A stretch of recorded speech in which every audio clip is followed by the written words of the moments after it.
All right. How's everybody doing? Just get my camera angled properly here. Sitting at Starbucks working with Case. Hopefully, you guys can hear me okay. If you can't, please comment in the comments and let me know. I've got the sound going through my headphones right now. Um, yeah, we're talking today about how weight loss actually happens. The time tested, proven scientific method to guarantee results every single time. There's all kinds of different strategies out there, but they're all surrounding this fundamental principle of weight loss. And when you understand it, it makes the whole process a lot easier, a lot less confusing.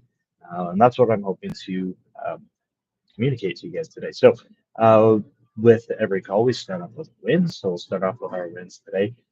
My win is day two of the Beach God Bestie Challenge. I've got my initial calorie drop down. Casey and I are taking part in the challenge as well. So my win is being a part of that, getting myself set up, and just being stoked and excited for the next 6 weeks. All right, so let's jump into the topic today. So, weight loss, the fundamental principle that guarantees results every single time is calories in versus calories out. Calories are just a form of energy, right? So, when we consume energy, if we consume more than what we need, then we store that energy as fat and we save it for later. If we have a caloric deficit, meaning we don't consume as much energy as we spend in the day, then we have to use those fat stores to create the energy and make up that difference, make up that gap, so that we can continue to sustain life, right? Um, so that principle alone is how weight loss happens. Now, um, not going to end my life here because we got a whole lot of detail on how we actually accomplish this. So, like I said, there's 101 ways that you can manage and create a caloric deficit, but with what we do, we try to make it as simple as possible. Excuse me, and as flexible as possible, right? Because we know food quality doesn't actually change how many calories you consume or not. It does change if you're consuming 2,000 calories a day, regardless of where those calories come from. It's 2,000 calories. Those calories don't change. What does change is how satisfied you are on those calories, your digestion on those calories, um, how quickly you burn through those calories. Not all calories are equal in terms of how easily accessed they are, or how it's kind of like there's some ways where you can have like a sustained release, kind of like an enteric coated pill that dissolves throughout the day, right? So that's where nutrition quality comes into play, and then of course all of the health impacts that come with that. But when we're talking strictly around weight loss, it's calories in, calories in. 2,000 calories doesn't matter where they come from, and that what that allows us is to have flexibility. Okay, if you all here have heard our no diet method or the 80/20 method, which essentially we're aiming for the average day to be 80% whole foods and 20% fun food. We know this isn't going to impact your progress whatsoever because you're still hitting the same caloric targets. But having that 20% of fun foods allows us to actually be able to enjoy the way the way through that, so we don't have to be super restrictive on our diets and cut out everything that we love.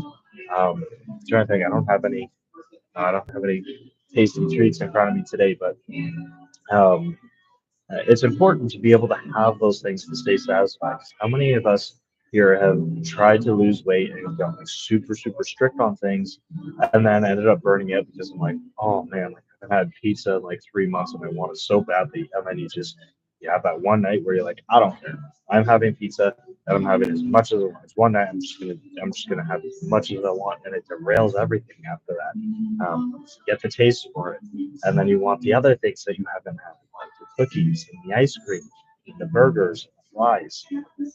If we moderate those instead, and stay within our calorie targets, then it keeps us sustained so we don't have to, we can live that way for the rest of our lives because we are always able to get the things that we really enjoy. We have that fulfillment rather than the restriction. So, um, as I said, we have that no diet method where we're aiming for 80% whole foods and 20% fun foods as your average day. Now, we add in more flexibility on date nights or anniversaries or holidays, vacations, special occasions, because again, we know that if you eat 40% of your calories as kind of like those empty calories or the fun foods, processed stuff, if you're still hitting your calories, you're going to get the same results. And so if that means being able to actually enjoy Christmas Day with your family or being able to go on vacation and try out new foods and have a couple drinks, that's going to make sure that you're able to stay in that practice longer rather than it being like a week where you're like, okay, no fitness, whatever happens, happens. I'll deal with it when I come home. Um, so, um, so we have that flexibility. This is also where some of you will be on like as little as a protein daily minimum. Protein we know matters. You need to have enough protein to rebuild and heal from workouts and from everything else that happens in life. Like our proteins break down into amino acids, and they're involved in like every single tissue in your body. So we need them more than for just for muscle. So we need to make sure we have enough. But we can have that extra flexibility where you can have a protein daily minimum. You can have more protein, it doesn't matter. But if you have that milk protein minimum, we know you have enough protein, and then we're just aiming for calories. There's other people that are on specific carbs, fats, and protein goals, and that tends to be more restrictive because we have more things to consider. And I want to just preface that there is strategy to each different method. And generally speaking, we start with like the least restricting and then we move forward from there. I want to give a quick example because there are special circumstances where the specific macros do actually matter. Um, and one of those main ones is insulin resistance. Now, if you haven't heard of insulin resistance, it's probably not something you need to worry about at all because Casey and I are very aware of it. And if we think that you have insulin resistance, we're going to be talking to you and changing the nutrition to make sure that it's accommodated. So, what happens with insulin resistance is your body is not sensitive to releasing insulin to actually manage the carbohydrates that you consume. So what happens is those carbs start free floating through your body. They don't actually really get used for energy because insulin isn't there enough for it to properly utilize that, and those carbs end up getting stored as fat instead. So in this unique example, this is where we would have somebody on a specific carb count to make sure that we're managing that so that there's not, we're working with the body and what that individual's body can handle in terms of carbs so that they can see weight loss. And this is something that we see most frequently with perimenopause and menopause. Um, where did I want to go with this after talking about the macro balances? Um, one second, just trying to refresh my mind here. Right, metabolism. So we know that calories in, calories out matters. How do we measure this? So with exercise, like calories spent, it's there's no good quality way to actually measure how much energy you're spending. When you look at your watch or the treadmill or whatever it is, those aren't specific calculations. They're taking a calculation of like the average person has this much muscle, this much fat, this much body weight, and that means when they walk, they spend approximately this amount of calories. So when you look at that calorie tracker to see how many calories are spent, it doesn't actually necessarily mean you have spent that many calories. I'm 220 pounds. I'm going to spend more calories and more energy walking on a treadmill than Casey, who's like 138 pounds. I have more weight to carry. I have more. I have to exert more to get my body moving, right? So I'm going to break this down a little bit more so it makes more sense. When we're talking about metabolism, we break that down into a bunch of different uh, kind of metrics, right? So there's your basal metabolic rate, which is literally the amount of energy that your body needs to sustain life in a comatose state. Now, that number is going to be different for every single person because your how much fat you carry. Your fat requires energy to stay on your body. Your muscle requires about 3 times that amount of energy to stay on your body. And then we have like there's height differences. There's all kinds of changes that happen, and so this number is really unique to each person. And this is your basal metabolic rate. This is the thing that people talk about when they're saying, I want to increase my metabolism. I want to have my metabolism be like a furnace. This is the only true thing that we can actually change that will permanently, well, not permanently, but it will consistently change your metabolism. The more muscle you have, the higher your metabolic rate is, the higher your BMR is. So that is exactly why we focus on hypertrophy and muscle growth with just about everybody's program. Even if you're in a caloric deficit, we can still add muscle, and it takes a long time to add muscle. You're maxing out about 5 pounds of lean muscle mass in an entire year on a high end of muscle growth as a natural person. So that's not 5 pounds looks incredible. It makes a very big visual difference, but it doesn't make you a beefy jack person, right? It adds muscle tone. And again, that's where people, when we use the word toning, we're talking about having more muscle definition. So if we build more muscle, we create more muscle definition. We lose more fat, we reveal more muscle definition. And so that's your BMR. That's like your base thing, and it's slow to change. I say that it's not permanent because you can lose muscle, right? So and that number can change. It's uh, the slowest one to change. Now, we also have your thermic effect of food. We're going to basically ignore this one because that literally is just the amount of energy you spend chewing and digesting food. We can't change that. I mean, you can kind of change it if you eat like a rabbit and eat a whole bunch of veggies, so you're chewing like crazy all day long. But it's not going to be anything substantial. It's going to be just a waste of time and make you jaw sore. So we don't pay attention to that. We have your energy activity or your exercise activity thermogenesis. That's the amount of energy that you spend and burn during your workouts. So this is included in your metabolism. I'm going to give you a term at the very end that compiles all of these into one thing, which is your full metabolic number. Right. So um, your exercise activity thermogenesis or your EAT is actually fairly low. If you consider we only do 4 or 5 workouts a week, maybe an hour in duration, that's not that much energy considering we have what 178 hours or 168 hours in a week.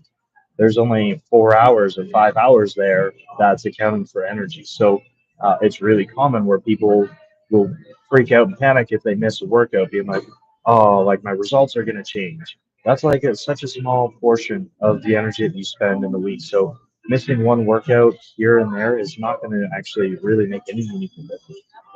Now, your NEAT, your non-exercise activity thermogenesis, that makes up like 60% of your metabolism. That fluctuates because if someone's a construction worker versus a desk worker, their non-exercise activity thermogenesis number is going to be different. And so um, your NEAT, that's the other thing that we're really focused on with steps. Your how much you walk, the hand gestures, talking, the mental energy that you spend, everything that you do physically through the day that's not exercise is considered your NEAT. So when we're looking at increasing steps, that is actually going to be far more meaningful than if you miss a workout. If you walk 2,000 steps every single day and you hit all your workouts, but then you change your pattern, you hit 10,000 steps every day, and you miss one workout, you're going to get far better results. So, all of this put together creates your total daily energy expenditure, your TDEE. So we're looking at your BMR, your TEF, your EAT, your NEAT. All of those together fall under the umbrella of your TDEE, and that is your full metabolic, like your calorie expenditure in a day. So your metabolism. We can manipulate your EAT and your NEAT. We can slowly manipulate the basal metabolic rate, the BMR. But you can tell when I'm saying all of this how complicated this would be to actually try and measure. So the way that we measure it is just by being consistent in our behaviors and our patterns. Trying to aim for the same number. If you are between 8 and 10,000 steps in a day and your goal is 10,000, you're going to be good. Or if you're 9 to 11,000, like an extra 1,000 steps isn't going to make or break anything. We're not. Our bodies aren't so hyper specific to changes like that that it's going to be drastic. We're aiming for a daily average of 10,000 steps a day to bring up that NEAT. We're going to aim for hypertrophy workouts. So the 4 hours a week that you spend working out are going to be focused on trying to increase your BMR, your true metabolism. Um, and we're like, again, like I said, because there's so many things that can change in a day, we can't measure hand talkers versus people who are not hand talkers. So we don't measure the exercise or the calories burned because it's just too many variables to actually track. We measure it by just being consistent in our patterns and behaviors. We can reliably and consistently track the energy that we consume. And so if our energy expenditure, so if we got two sides of the equation here, if our energy expenditure over here is really consistent, we don't know what the number is, but it's really consistent. And on the other side, our nutrition, we're really consistent with how much we consume. And we know that this number, we can make a finite number here. We can say 1,800 calories daily, and we're aiming for that, plus minus 100 on that target every day. Then we can consistently and reliably know whether we need to change something on either side of the equation to make sure that we're staying in that caloric deficit. That's how we do it. So on this, wait, where am I? On this side, on the exercise side of things, we just create habits and consistency with those habits. On the nutrition side of things, we measure all of the nutrition, all the calories that we consume, so that we have a baseline understanding of, all right, if I'm eating 1,900 calories a day and I'm doing all of the things on this side every single day consistently, but nothing's changing, I'm probably at baseline. Or if I'm increasing, if my body weight's going up and I'm getting softer, my photos, my waist measurements, my hip measurements are going up, then I'm in a caloric surplus, and we need to change something on that equation to create a caloric deficit. And if we were losing weight, then congratulations, we've hit the money, and we know that we're following the scientific principle of calories in, calories out to lose weight. So that, I hope that gives you a good, clear understanding and why we can add in the flexibility of doing proteins and just calories, or having fun foods mixed into our days, um, missing a workout here and there if we need to. The goal is always to be consistent, but if life isn't consistent, life is dynamic, and sometimes things happen, right? If we mess up on calories one day, it's okay. We start fresh and we get back on track the next day. It takes approximately 3,500 calories in a surplus or in a deficit to lose 1 pound in a week. Now, that number is just a frame of reference. The only reason I want you to know that number is because if you're over your calories by 200 one day, like, we don't want to do that on the regular because it is going to slow things down. But if it happens every now and then, you don't need to panic. You don't need to stress because we're still far away. And consider that you're in a deficit, which means to put on a pound of fat, you need to come out of that deficit plus add another 3,500 calories, which is a lot of food.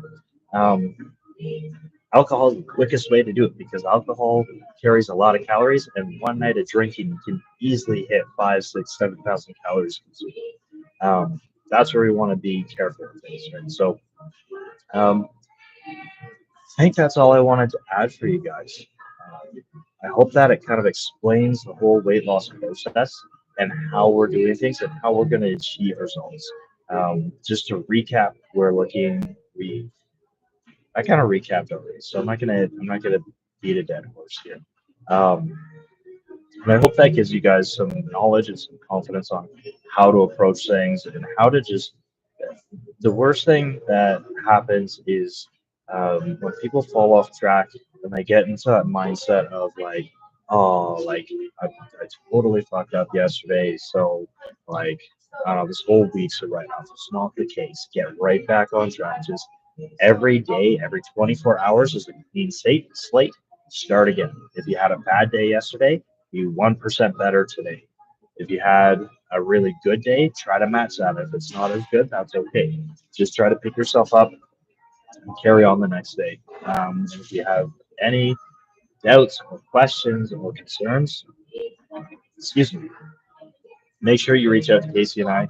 Um, I hate for anybody to think that they're a bother or annoying or needy or anything. We want to hear from you guys. We would rather be bombarded with questions than not have any questions at all and find out later that you've been nervous or struggling behind the scenes. Like use us. That's what we're here for. So ask us all the questions that you have.